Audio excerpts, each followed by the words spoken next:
Ibihano byerekeye intwaro ONU yafatiye ingabo za Centrafrica byagombaga kurangira kuri wa kane, iminsi 3 nyuma y'uko Minisitiri w'Intebe ayoboye igiterane cyasabaga ko ibyo bihano biriho kuva mu 2013 bikurwaho. Muri Djibouti abantu 5 byemejwe ko bapfuye nyuma y'uko ubwato bubiri bwabimukira burohamye hafi y'inkombe za Oboke ejo kwa gatatu. Ubwato bufite ibendera ry'Ubudage bwahawe uruhushya rwo guhagarara Catania ku mujyi wa Sicily w'Ubutaliyani nyuma y'uko ibihugu byemeye gufata abimukira 47 biganjemo abanyafurika barohowe mu nyanja ya Mediterane.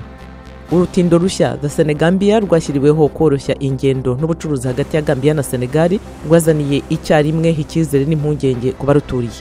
Naho ikipe ya cricket ya Afrika y'Epfo yatsinze umukino mpuzamahanga wayihuje na Pakistani. Iyo mikino yakozwe mu nkokora akanya gato ubwo kapiteni w'ikipe ya Pakistani yahagaritswe amaze kubwira Andile Pekurwayo umukinnyi wa Afrika y'Epfo amagambo mabi ashingiye ku moko.